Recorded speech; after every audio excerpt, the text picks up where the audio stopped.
The Lord of the Rings Gollum game is bad. Not listening. Not listening. Let's talk about why.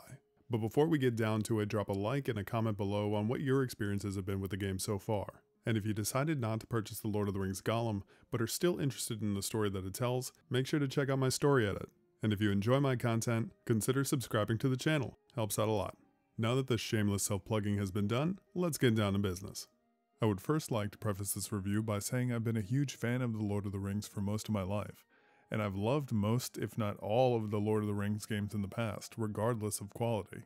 I'm looking at you, Lord of the Rings Conquest. With that being said, I hope it gives you a general understanding of how disappointing this game has to be for me not to like it.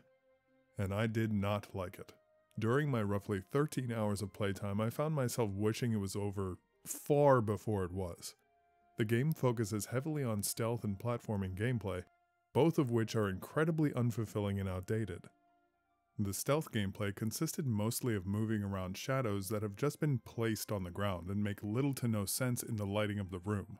You can go walk over to a shadow in the corner, but if it's not the shadow that's been placed there by the developer, it will have no effect on how much you're hidden from one wandering patrol or another. Don't worry, Gollum also has been given the classic rock throwing ability, which has become a staple of most games involving stealth. However, if you are not throwing that rock at a very specific item, whether it's a stack of armor or a different stack of armor, it has little to no effect on luring whatever NPC you're trying to away at all. The platforming and climbing mechanics are equally outdated and unintuitive. I found myself time and again misjudging a jump, thinking I could grab something that I couldn't, or falling to my death as I jumped down on a boulder that was simply meant for decoration.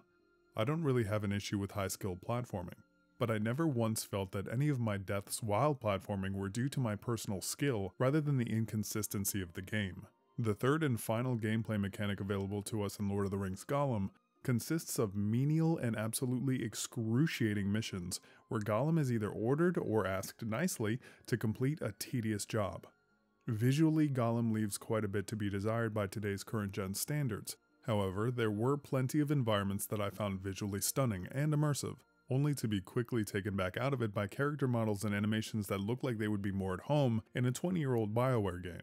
Although I found the story to be relatively engaging throughout, due in no small part to the excellent voice cast, I do not think it's a particularly memorable one. While Gollum may not seem like a character with much to tell, I would have preferred a story that focused more on the nuances of the Smeagol-Gollum dynamic rather than the Sauron-Shank redemption prison break story that we were given. Overall, I cannot recommend The Lord of the Rings Gollum to anyone, even die-hard Tolkien fans.